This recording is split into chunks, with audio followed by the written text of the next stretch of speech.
also to my students. Sure. So I wanted that you should start with this blockchain, and that is the major reason I, ask students to join. Sure. Fine. Formally, let me introduce Abhishek to all. So first of all, let me tell you that Abhishek is a founder, and I think so. He's a co-founder of World.com, and 3 times entrepreneur. So he has already established, I think so, 3 companies. Abhishek. Yes, ma'am. This is the third one. Yes. This is the third one. Yes. So in this young age, you can see the kind of energy and the charismatic personality that Abhishek is carrying. I am very, very impressed, and that is a major reason every time I call Abhishek to encourage my students. And and for your information, he's our alumni also. Okay, so Abhishek is, we are very proud of you, Abhishek. And he is an entrepreneur, he's an author, he's an educator, he's writing books with me. And I think so his entry into this field of blockchain is 7 years back, when he got to know about blockchain, Bitcoin, and other implementations of the technology. Then he went to join Kara Chains, which is the first contract-enabled blockchain as a product manager. And then he started leading a team of 10 people, and within the joining of within months of joining of that company, then he went to esports.com, where he covered strategies, outreach, and negotiations. And he also raised 5.8 million euros in their ICO. And he is also recommended by CEOs, and you can see that he, as I told you, that he's an author. He frequently writes. He is a department editor of ACM, as well as he has authored like many books on IT, and as well as your blockchain. And I think so. I cannot tell you more about Abhishek. He is the best person who can tell what exactly he is doing. And let us start with the session, Abhishek. Over to you, Abhishek. Sure, just sharing my screen. Please let me know once that is visible. Do you see the presentation, ma'am?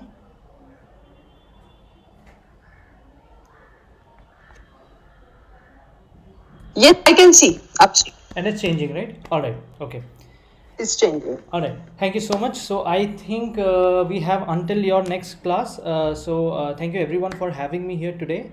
I heard that from ma'am that a series on disruptive technologies is starting. So definitely, blockchain, as heard by everyone now, is one of the most disruptive technologies that we have right now. And I of course I understand that there's so many more technologies such as AI, quantum computing, then a lot of such technologies, ML, computer vision, and all of those which are changing the world day by day.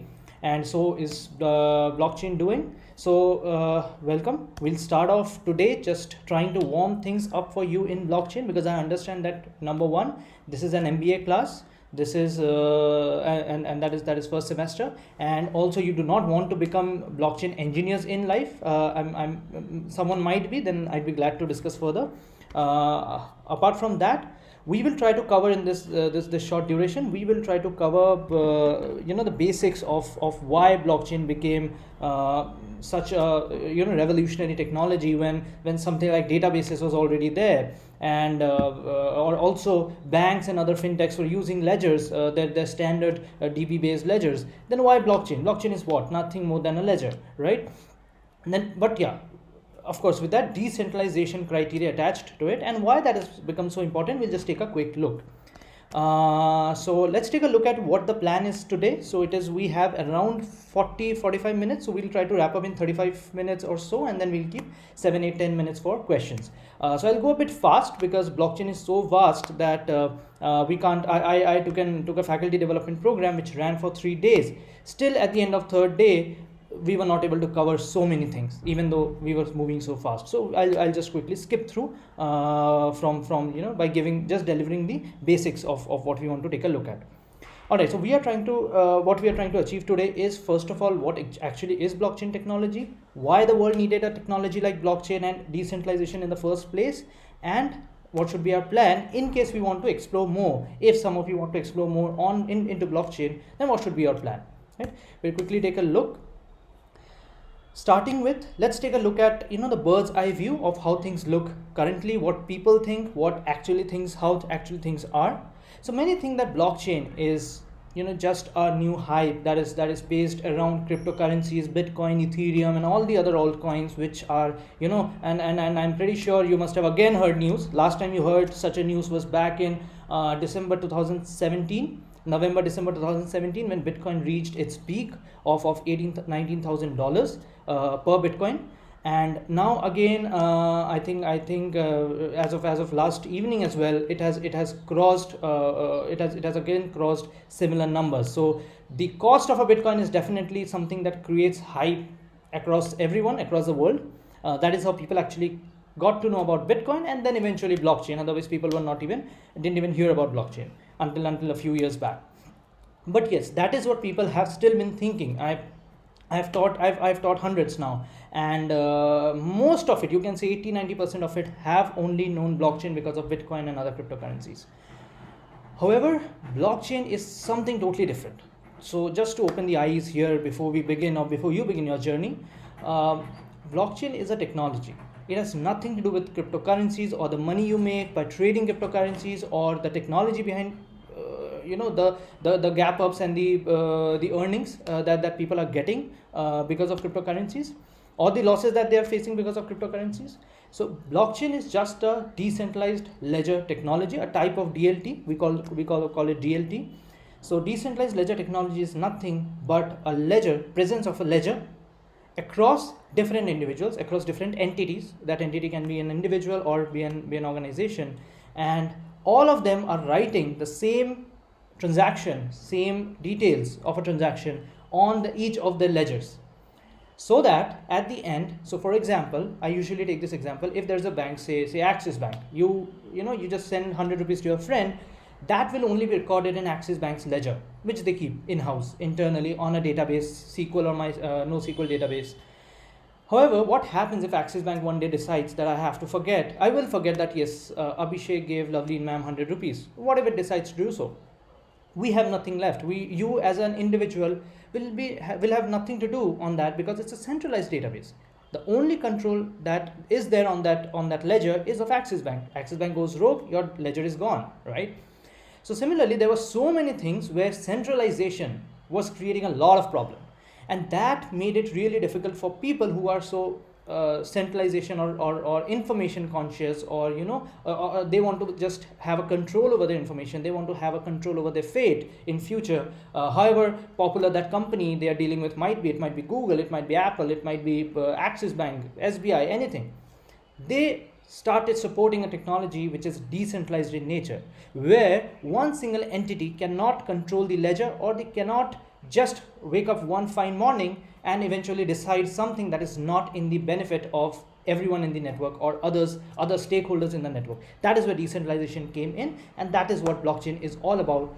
Blockchain gives some core characteristics of transparency. You must have heard these by now. Transparency, immutability. Immutability is anything that goes on blockchain, recorded on blockchain once, cannot be tampered with or removed, deleted, done anything with ever in the future. The first ever transaction that was done by Satoshi Nakamoto back in January 2009, February 2009, it is still there. Just go on the Bitcoin blockchain and go on one of the explorers that's publicly available, because this is a public type of a blockchain, Bitcoin, and you'll see that the first transaction that was done between the creator, right? So everything is public. We are running a business here, and we process loans on the blockchain. Anything we want to just go back and cancel or do something, like usually and a lot of times do, because we are dealing with farmers as a customer segment, and many times even the form is filled incorrectly or something or the other is happening. The only way left for us is to overwrite, not overwrite in terms of just replacing that data, but referencing that particular transaction with another new transaction that says that okay, this WHR, this warehouse receipt was cancelled, and we did a new warehouse receipt for the same farmer, and that should be considered, because the old data will always be there. If an audit happens, The auditor will be able to see our new WHR as well as the cancelled WHR. We cannot do anything about that. Neither can the warehouses do, the banks do, or the farmers do. So no frauds. That is one of our objectives when we are running this company. We are protecting banks from millions of dollars in frauds that they face. But that's a different story altogether. So that is what blockchain provides. And definitely it's a very secure architecture. Blockchain is currently one of the most secure architecture level ledger or database system, you can say, that's cryptographically so secure that it is really difficult, it is really impossible, in fact only theoretically possible, to break something in blockchain and go back and delete transactions or do something like that. Right, so we'll take a look at that, how this came up to be. So ma'am has already given a quick introduction. I'll just skip through this one line. I am currently the co-founder of a company which is running on blockchain as a technology. We have already processed over $700,000 of loans. We are nearing $1 million of loans on our blockchain platform, and we already have $400 million plus that is 3,500 crores of warehouse receipts, commodities generated on our platform, and we are across 1,400 warehouses, all running on our blockchain platform, including major banks that are about to start in India, major banks in India that are about to start on our platform. So that is something that we've been doing. So while you're starting to learn this disruptive technologies, I would like to share with you that you are actually learning, or you are actually looking into, maybe that is why ma'am also must have chosen blockchain to start this series, is because it is LinkedIn's 2020's number one ranked skill. And this has been pretty famous now because 2020 is almost over, and LinkedIn did this earlier this year, and very popular, and I was also astonished to see this. I was not expecting this in 2019. So very popular skills such as of cloud and artificial intelligence, all which we've been hearing since a long time. Cloud has been has been popular since years. AI way before blockchain even entered the scene, right? Way before, maybe a few decades back. They are currently ranked at second and fourth and so on, other ranks in this list. But blockchain suddenly came out to be, and we are facing that. I've been hiring blockchain engineers all through COVID time. I have closed other positions, full stack and all, but I have not been able to close the blockchain engineer position because the demand is so high, the supply is so low, and the cost as a startup, we cannot just hire anyone who's maybe costing a few lakhs, and we can just hire him. So we are looking for our budget, and people are not available in that budget. It has been a long time, so there's definitely a dearth of talent in blockchain. We know that from the numbers. I can tell you from experience, that is the one position I'm not able to close, and so that is how things are moving for blockchain, for that matter. So we are learning that number one skill.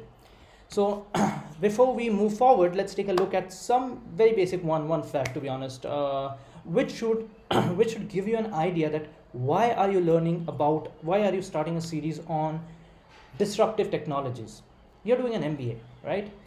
While doing a business education, why is it important to even think about technology so much? Because to be honest, in today's world, if you're entering a company such as Uber, even as a business guy, even as a strategy guy, you cannot do really well in the company, create a lot of impact in the company without understanding at least some of the core technology that the company runs on. Netflix has a great architecture, has a brilliant recommendation engine. We all follow, we all want to learn something like that, do something like that in all of our companies. And so if you're working at Netflix, you have to know that how is it recommending you movies that it's so accurate every time. I mean, you read about it, you personally feel it when you use Netflix, and it's so accurate, right? If you don't know that, you cannot be a business guy in the same company. So coming up, because of disruptive technologies, a lot of companies are moving into all of these companies, and so I might not be following the slides exactly because my agenda is not to teach you theory. You'll find that in plenty across Google, and anyone can come and teach you theory.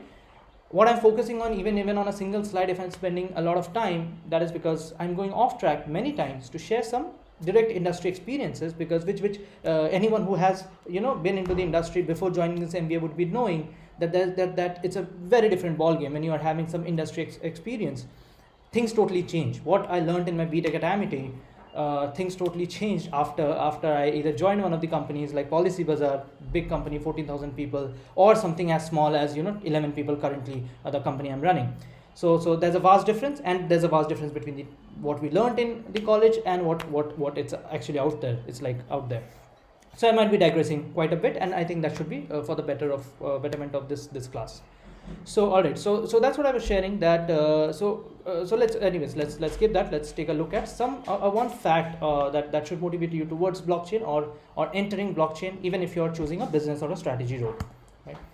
So taking a toll of these statistics right now in India, 1 in 400, right? That's 0.25%. That's the amount of software engineers or engineers in general, which who are even like barely blockchain developers, to be honest, right? Great blockchain developers, there are very few. It is at such a nascent stage that even you can name the best blockchain developers in the world or in India, right? So that's very few, and India has an estimated this number of engineers, and out of that 0.25% is what we have as blockchain engineers. And I can tell you that, as I just shared, we are facing this dearth. We are not able to hire someone in our budget that easily like we've been able to do for other positions. So as you can see in the diagram, those are the people in blue who are actually blockchain engineers already. That's all. The people in dark gray are people who are at least in IT or in computer science engineering, and now they have a good propensity to enter blockchain more easily than anyone else, than any other engineers. And the rest you see entirely is the population who are far away from blockchain. So they entering blockchain is a far side, and this dearth will continue. So these are definitely concerning numbers, and engineers are growing in India with every year. But number of blockchain developers since the last 3-4 years has been very stagnant. Still, there's an uptrend, but it has been very stagnant. So definitely a good time. I mean, if you ask me, entering Java right now is a highly competitive space because everyone knows Java, right? Colleges teach Java. Blockchain is something that even Amity or other colleges have started teaching now. IIM just started a course on blockchain technology. IIM Calcutta is doing. IIM Kashipur, I did a lecture on blockchain and stuff. So all of they are starting to take blockchain as a course component now. So great time to start in this. I'll quickly skip through this. This is basically India. Talking about India. India is at a great stage in terms of fintech revolution and digitization and scalable access to technologies which are disruptive in nature, be it artificial intelligence, blockchain, computer vision. Computer vision is also you might have not heard a lot about computer vision, but it's going great. It's going really fast, because if you're planning to achieve use cases like Amazon does. They have that Amazon Go store in the US, where you just you must have seen the video, and you just enter the store, you just punch in your credit card, and you just exit the store by taking some of the items in your basket, your bill. That is purely done using computer vision, nothing more than that. That's a combination of technologies, primary being computer vision. And to achieve things like that, the technology has developed quite a lot, the hardware has developed quite a lot. So definitely these are all disruptive technologies, and India is moving really fast. India's scene in fintech in fintechs is much more rapid than you would see in any country, in any of the developed countries, such as in the US or in any country in Europe. You can take my word for that, because we are constantly interacting with founders who have been into US, who have been into Europe. They've tried setting up fintechs there. They've done some business there, and they can share that the speed at which India, maybe when you hear it, you might not believe it, but the speed at which India is moving in terms of fintech, it is a breakneck speed. It's a breakneck speed, because with UPI, 1 billion transactions in such a short amount of time, reaching the mark of 1 billion transactions, that's phenomenal. Everyone is doing UPI now, and that's a second that takes 5 seconds or 1 second to transfer. You just open Zerodha, you just add funds while you're sitting in the market, and you have the funds ready in your Zerodha account to invest back in the market. This is something that was not available earlier. Even though IMPS was there, that was taking some time and had some sort of detriments and all. So India definitely is at a great stage. So you being in India are at a very good stage to do something in these disruptive technologies, even if not blockchain. All right. quick look at another fact, another number to be motivated with. Though I would not want you to get into blockchain as a techie, because I don't think that's what you had in mind when you were joining MBA. But this is what the numbers look like, and that's more than what we were getting when we were passing out of Amity. And any day it is more than that. So that is the kind of requirement that is there in the market till now, highly paid. So even if you're not entering blockchain as a techie, but if you're a business guy with a blockchain insight, behind the scenes on your profile, that is going to add maximum value to your profile and your candidature. I'll share an anecdote there. So we are currently a part of Creative Destruction Lab at University of Toronto, and they have this program where we are into the blockchain stream, and they have, University of Toronto is a highly ranked college, so the MBA students that are going there, they've got maybe 720, 30, 710 on GMAT. So they are running a program where we as startups can work with them, with the MBAs, and for a short duration of time. So now when we are interviewing those MBAs, however great the GMAT score is, because we are into blockchain stream or other streams such as AI, quantum, matter, space, University of Toronto has all these streams.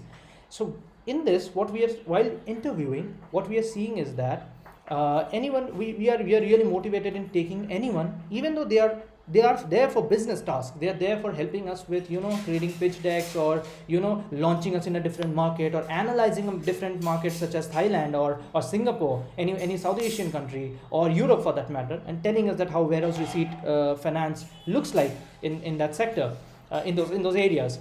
But still, if anyone has done anything in blockchain, that just shoots his chances of getting selected by us or getting selected by CDL for that matter. So that's why, even though you might not want to be a techie, getting into any of these disruptive technologies, whichever interests you, is going to be a great deal to push your candidature out there. That's the reality in the market as of now, and you will be out in the next 2 years. So things will only get better in terms of technology by then. All right, so I think we are almost there. It's 10:33, so we'll just wrap up. I'm just quickly going through in case you want to get deeper into blockchain technology, because in every class there is someone who wants to do something different. And if you want to get into blockchain technology, this is how you start. Don't just follow it directly, because you might not want to be a techie, as I said, but maybe just get a good grasp on computer science technologies, especially if some of you have had computer science backgrounds, who have done a BTech in computer science or something like that before joining the MBA, or have worked at an IT organization, which has a great chance, I believe. This is a very good point for you. Get good in computer science basics. Blockchain is an advanced form of technology. When I was taking that faculty development program, so even though I was teaching faculty, including people from Amity and from many countries outside, to be honest, there were 700 people that we were teaching. And even though they are themselves faculties, they are themselves PhDs, they have their computer science basics strong.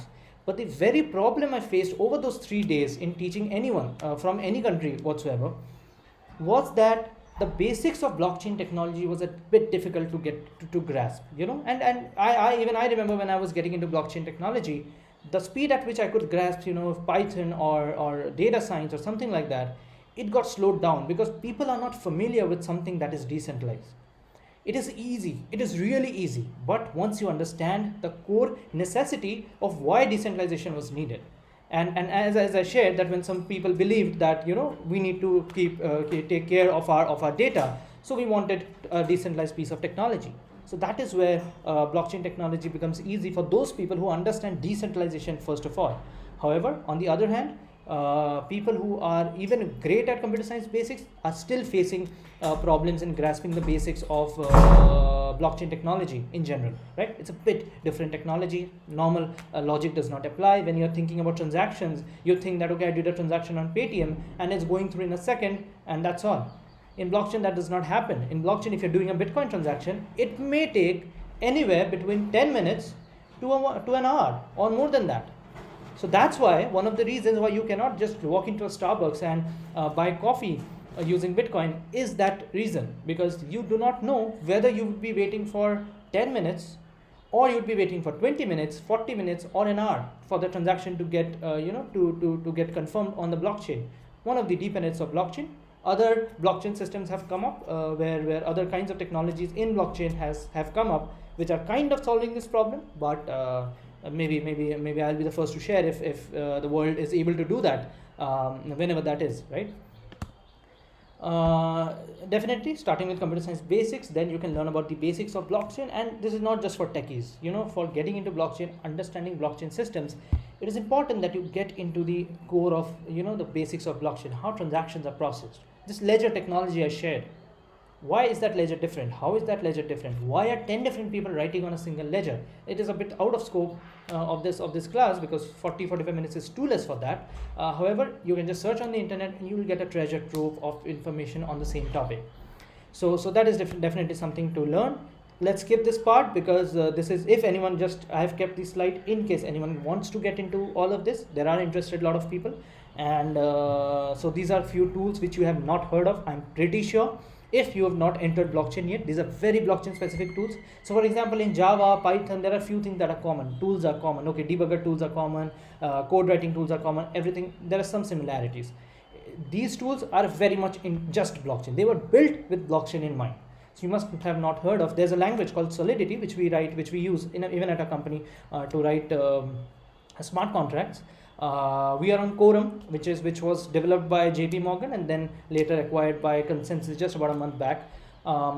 So that is not here, but that is one of the technologies that we use. And for a permissioned blockchain, there are different types of blockchain. Public blockchain is not something that banks and fintechs and these kinds of organizations would be comfortable in using. They cannot go totally public, but to avoid using a centralized system, there's a middle ground that we try to achieve, which is where permissioned blockchains come into the picture.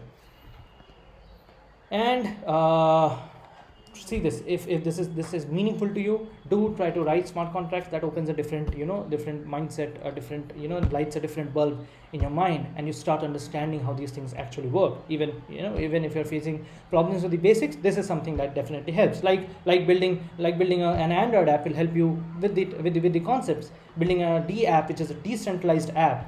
I hope very soon you'll be start hearing more of D apps in your life, in your everyday lives. How common apps like Zomato and all are in your life right now. I hope this becomes common soon as well. So this is something that you can try out.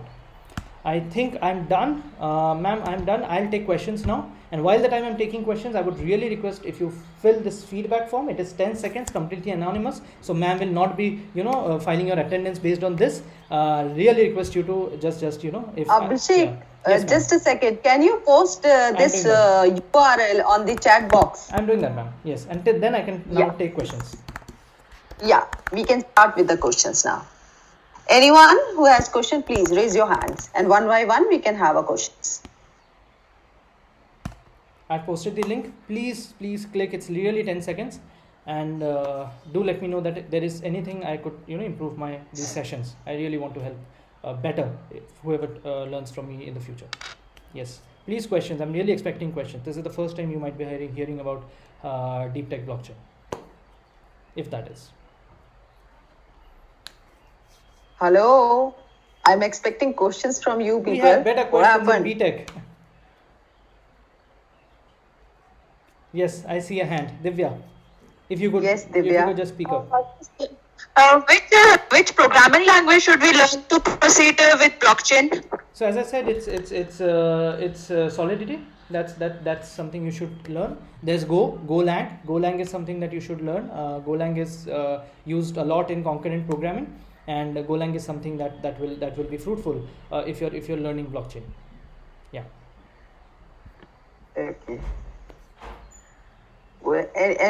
More questions? Come on, I just ended it 20 minutes early or 10 minutes early. Yeah. Because of this. I'm Otherwise, these lectures are students two are and a asking half. questions. These lectures are 2.5 hours long. There are so many more Yes. slides I had to cut.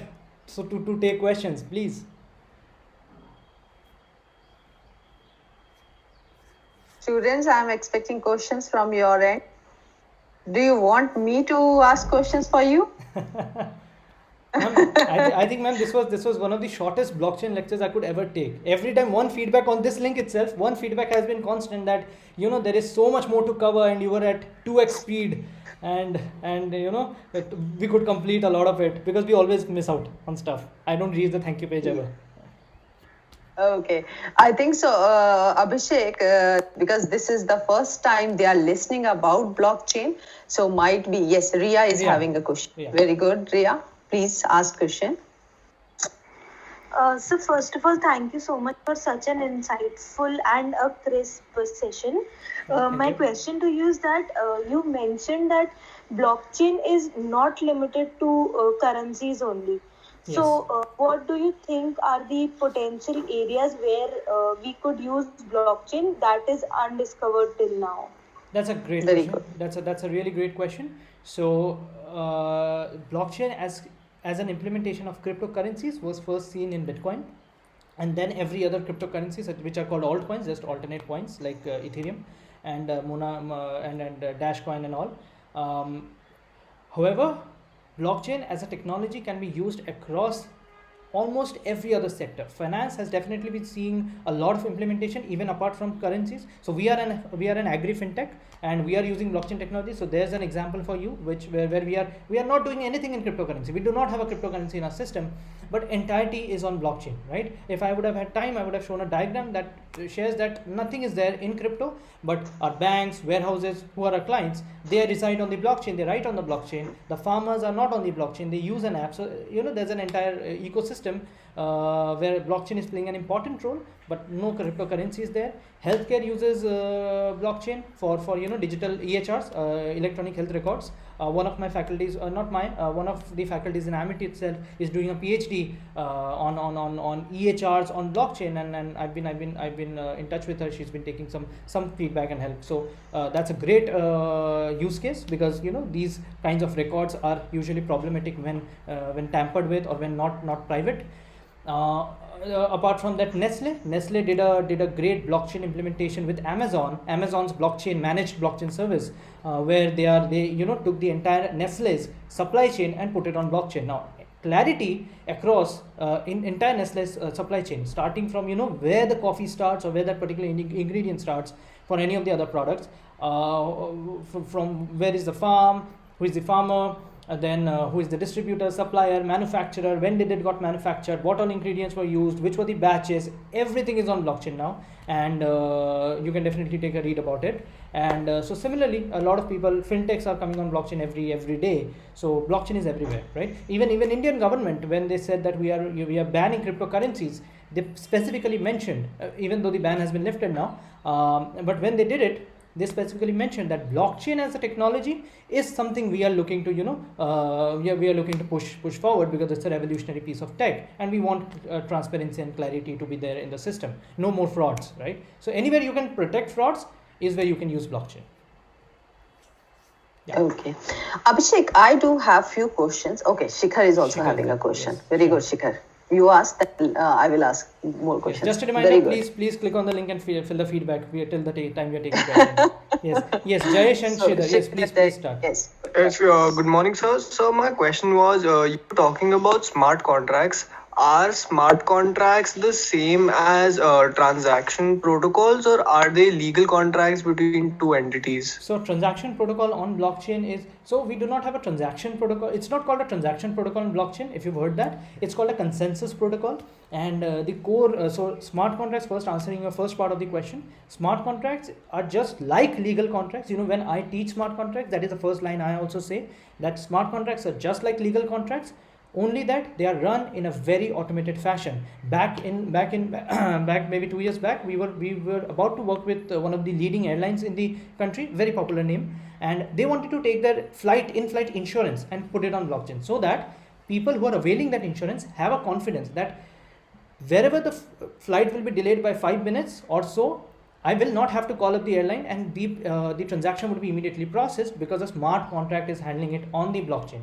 Anything on the blockchain is public for everyone to see, and smart contracts are completely autonomous. So that is what smart contracts are, but they act just like legal contracts, but they are just pieces of code. They are just pieces of code, and that's how they work. And the consensus protocols like proof of work, proof of stake, you must have heard some of these concepts. Better to clear them out.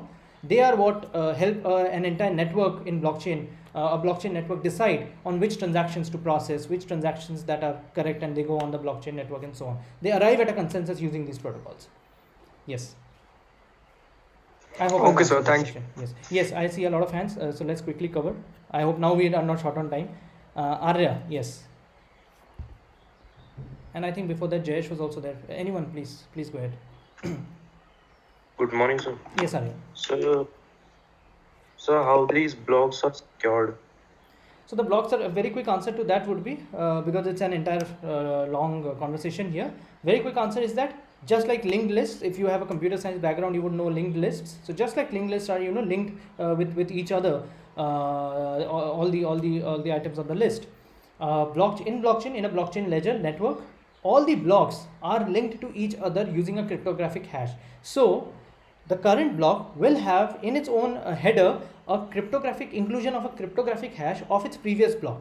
That will have a hash of its previous block. So technically the current block is also having in some essence a part of the first block that was there in the blockchain network, because that's how these things have been running. The second one having the hash of the first one, third one having the second one, which in turn has the first one. So this is how the blocks are linked, and that is why people say that's just practically impossible, that you cannot just go back and tamper one block which was maybe 10 blocks back, and you just want to tamper your own transaction that I did not give someone 2 bitcoins or 5 bitcoins. You want to tamper that to 1 bitcoin. You cannot do that. The moment you do it, any hash of all the 9 subsequent blocks will not match in any case, because that's how it works, right? Anything you change, I showed it practically in the FDP, that by doing it in code, whenever you change even one character of a block, the hashes of the next blocks are not matching, right? That immediately shows the network that something has happened, something has happened, some loophole has been breached. So that is how the blocks are secure. That is why it is the most secure technology as of now. I hope I answered that question. Thank you, sir. All right. Yes, Jayesh. Sir, so I was introduced to blockchain a few years ago, and when I was introduced to it, people said it was completely unhackable and all that. But for the last 2 years, I've seen incidents where blockchains have been hacked, especially in Tokyo and all places across Europe. So what are people doing to actually beef up the security there? Yes. So Jayesh, that's a very good question. For the class that I would like to tell, you said that blockchain was hacked. What you've learned about, what you've read about in Coin News or such areas, or you've studied about them, those are cryptocurrency platform being hacked. Correct me if I'm wrong, Jayesh. Those are such as the DAO hack, which costed people millions of dollars, and all those hacks have happened on cryptocurrency platforms or trading platforms. They have themselves not been secure enough. Someone has missed out the private key. Private key, everyone knows. Private key is the key to the entire system, your entire wallet, where you are storing all those cryptocurrencies. Blockchain as a technology was never hacked. Never did someone go back and change a record that led to hacking of that entire blockchain. That is theoretical. We have a theoretical concept that is I've given an entire chapter in my book on this. It's called the 51% attack, and it's basically if out of 10 nodes, more than 5 nodes are not benign, they are not good, they have bad intentions, then they can easily collude and they can hack a blockchain, because the blockchain system runs on consensus. It's a decentralized distributed consensus, right? And more than 51% are aligned on one bad intent. They can break the system. However, blockchain in itself is built on the thought process that most of the entities in a blockchain network will be good, they'll be benign, right? Hence the practical possibility of blockchain being hacked becomes impossible. I'll give you an example. Currently the Bitcoin network is being run by 20,000 or 20,000 different nodes across the world. You don't even know where the nodes are placed. Currently, if someone wants to hack the Bitcoin blockchain, they would either have to collude with more than 10,000 nodes. Not possible, right? I mean, it's idiotic to think of, right? And also the amount of resources that they will spend to just go back and change some transaction that they did on the Bitcoin blockchain. The moment they do it, all the other benign stakeholders in the network, benign full nodes, they will understand that something has happened, someone has messed up with the system, and now we don't have trust in the system. What they will do is, this happened with Ethereum. When such a thing happened, when that hack happened, what they did was they just branched out an Ethereum Classic out of it, right? So now the hacker is never in benefit, because when the people are getting to know that something has messed up with the system, they are even forking. That's what's a fork called. That's what a hard fork called, and they're just forking out and going taking a blockchain away. You're left with nothing. Why did you spend all that money in the first place to hack the blockchain when you are not even having a reliable system where that money is there to take value out from? So that is what the blockchain as a technology is. Theoretically hackable, everything is theoretically hackable, but the more a blockchain network evolves, the more number of nodes get attached to a blockchain network, the further exponentially difficult it becomes to hack that blockchain network. Out of two people, if there is a two people network, one person goes malign, and you can hack the network. But 50% of two people and 50% of 10,000 people is a different ball game altogether, right? So that's I hope, is that was that the question you had asked? Yes, sir. I understood what's the difference and all that. Thank you, Yes, sir. yes, thanks a lot. Yes, Hunadeep. I think we still have time. Yes. Yeah. 5 minutes. Hello, sir. Yes, hi Hunadeep. So my question is, how is a blockchain ledger different from the ordinary ledger, sir? So as I explained in the very initial slides, that a simple ledger is, there is one copy of that centralized ledger, which is maybe if you're using Axis Bank, that ledger is being controlled by Axis Bank, and that's a simple database system. It could be SQL, NoSQL, any kind of database system that they're using as a ledger. On the other hand, a blockchain based decentralized ledger is a DLT is one ledger whose copies are available across n number of entities, n number of nodes, n number of organizations across maybe spread out across a great geographical region. So that is how it differs, that whenever you're writing on a centralized ledger, there is only one writing that's happening. Whenever you're writing on a decentralized ledger, everyone is writing that same transaction in their own individual ledgers. If there is one change in any of the ledgers, everyone else will say that, oh, why is your ledger different from all of ours, right? 99% people are having a different ledger, you are having a wrong ledger. That means you've done something wrong. So they'll either kick you out of the network, or they'll take some action as a community. Something like that will happen. So people don't do that. Yeah. So that's how our decentralized ledger works. It's always synced in across the entire world. Bitcoin ledger, 20,000 people are running that ledger, recording in that ledger, and that's synced in real time. Yes. Okay, sir. Any other question? Otherwise, ma'am had a question. I can take up, ma'am, please.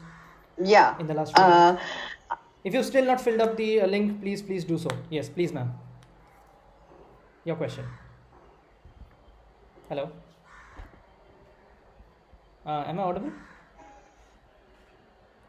My network is not well. But we can hear you. We can hear you, ma'am. Yes. Okay.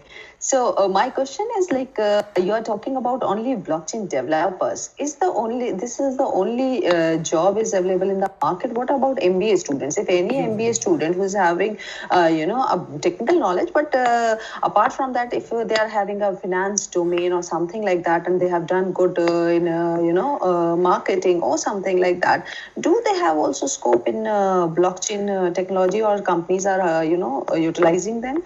Ma'am, beautiful question. I think this answers it for everyone here. That yes, blockchain people, when you are joining a blockchain company, the best part of that journey is going to be that you will, even though you're not a blockchain engineer, you're not a blockchain techie, you have to have an understanding of the blockchain core concepts of blockchain. Otherwise, you will not be able to deliver business for that technology. You will not be able to explain, because when we are going, even the farmers, we are not explaining that, okay, what is blockchain technology. However, when we are going to banks and we are giving our pitch, right, any of the major banks we've pitched to till now, they are very much interested into blockchain technology, and they want to understand that what blockchain brings to them. So as a business guy, so even if the founders are not doing the pitches, as a business person, you're going into one of the prospective clients, you have to understand blockchain. Otherwise, you will not be able to pitch the best parts of the system. That kills your pitch, right? Because everything is based on blockchain. If it is a blockchain company like ours, or like the hundreds out there which have come up now. So apart from techie, there are all kinds of roles in blockchain. There are different separate roles as blockchain product manager. So I was a normal product manager at first. So at Policybazaar, I was not doing anything in blockchain, but still I was handling a big product there as a general product manager. But I've also been a blockchain product manager, and that's totally different. This is a totally different game that we have to play. And similarly, as a designer, blockchain systems, decentralized apps are designed in a different way. So if you're doing UI UX, there is a difference. If you're doing sales, there's a difference. If you're doing business, big difference, because then you have to own that system. You have to know everything about that system. Just you're not knowing to code is fine, which is needed, but everything else that I know, you should be knowing about blockchain to get into a business role. I hope that answers the question, ma'am. One more, I want to extend my question. Yes, ma'am. Now, if, as you said, that there is a scope for everyone, whether it is an MBA student or a techie person. So my question is, like, what kind of certifications do these students actually go for? So that a company should understand that yes, they have a good understanding of particular domain, and then they can be actually occupied in the companies like yours. Right. So I'll give a very for certifications. Yeah. Yes. So I'll give a very practical experience here, which I take a look at every day. Even today, we have some blockchain interviews lined up in the afternoon. So every time I'm taking interviews, or anyone is taking interviews in the industry, they are very concerned about what you have done in blockchain, right? So as a fresher, you might not have a lot to show. Then only you have certifications to show. In terms of certifications, so coming to that industry perspective later, as per certifications, even you can search for a lot of certifications. There's Amity itself runs Amity Online runs a certification. My co-author is the program director there as well, and that's a good certification as well. They also go into Ethereum deep, I think. Hyperledger they cover blockchain technologies in general. That's a good one. Then there's a bit costly course out there which is from IIB Council. IIB Council is early. If you don't know IIB Council, you must be knowing about IIB Council with the course called Certified Ethical Hacker. CEH is something that has been very famous across the world. Every hacker is a CEH. That is run by the same organization. I've been hearing about this since my class 7 or 6. I wanted to do that, but it's a very costly course, even at that time, even now. So the same people have come up with Certified Blockchain Professional, CBP. So I'm an advisor there as well. And but apart from that, it's a very good course, a bit costly. So I might not have been able to do that earlier as well. However, that is one course. And apart from that, a lot of fintechs are coming up with these sessions. Also look out for MAM. MAM is also MAM, as you do. So MAM is also associated with a lot of people, maybe like me, who are constantly updating their MAM's students with all of this knowledge. I've had so many lectures with MAM, and every time it has been a different batch. So many students have just benefited because of that one common point, like Loveleen MAM. So similarly, many more such faculties, such fintechs like ours, we are constantly doing courses. On the industry side, I would suggest that if you already have worked on something like blockchain, that comes out as it jumps out of your resume when we're interviewing you, because nothing is more precious than having industrial experience. However, without that, you have to show some tenacity in learning blockchain, in getting into blockchain. Have done एक दो चीजें कर लिया है, ऐसा होना चाहिए. So these are the things. One last question, Abhishek, we can take from Rahul. Yes, Rahul. Yes, yeah, we have time. Yes. Sir, I just wanted to ask, from now, can we start investing in like blockchain? And if we do that, is it possible it will put in a better position than our competitors when it comes to privacy and data reducing? So Rahul, when you said investing, I hope you're actually talking about investing your time in blockchain and not investing your money in cryptocurrencies. Am I clear on that, or what is it what you had asked? No, I'm also asking if we can invest money as that's bad.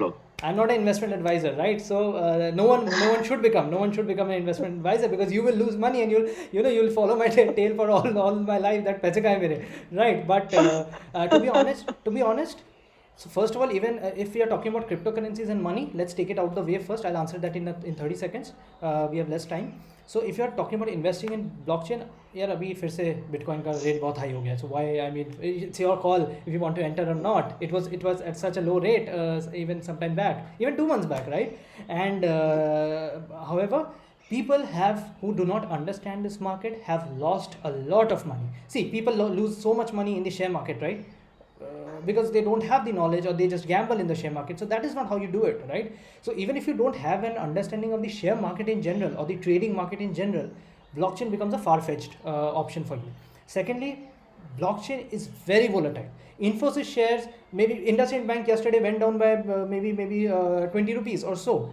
That's fine. Bitcoin, when it goes up or goes down, it goes up by $1,000, it goes up by $500. Can you imagine that rate? So even if you're having one Bitcoin, one day you're having 20 lakhs, and the next day you'll be having 15 lakhs, right? Don't play in that. Honestly, don't play in that. Invest in blockchain, not in cryptocurrencies. But then again, everyone has their own preference. Maybe I would have done sometimes and all. So everyone has their interests. Investing in blockchain as a technology, knowledge into it is definitely, my entire lecture was based on that. I'd like to close with that definitely this is the time to invest in your time and your not money, your time and your focus and your concepts and theory and knowledge in blockchain. That is going to go a long way. If not blockchain, choose something else like quantum computing. Beautiful. I mean, CDL Toronto runs, go and look at the startups. So we are into the blockchain stream. There are so many great companies into the quantum stream. There are companies in their space stream. There are companies in their matter stream. Can you imagine startups innovating on matter, the matter as we know. They are doing space streams. Take a look at all these disruptive technologies. Java and all is fine. IT in general is fine. There's a huge competition out there. But in these new forms of technologies, the world is your oyster. You do not have any kind of competition there.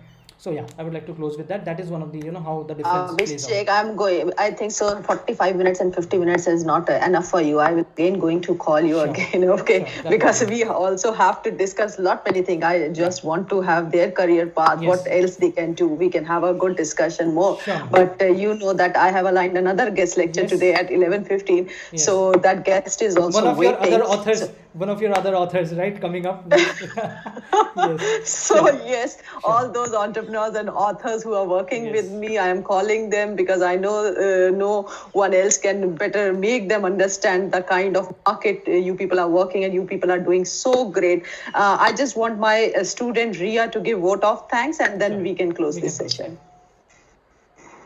Sure, ma'am. So I would like to show our heartfelt gratitude towards Mr. Abhishek for taking out time from his busy schedule on such a short notice and sharing all those beautiful insights with us. We were actually able to connect a lot with it, sir. The session was very insightful, and the way you shared your valuable knowledge made understanding of blockchain quite easy for us. The examples of real life that you quoted helped us connect to the concept through that practical part that was very much needed for us. And we are too glad to have this opportunity to hear Thanks a from lot. you, sir. Looking forward to attend many more sessions by you. Thank you so much, Sure. sir. Thanks a lot. Thank you, everyone. Thank you, ma'am. Bye. Okay, Abhishek, thank you so much. Welcome. Everyone, I'm again.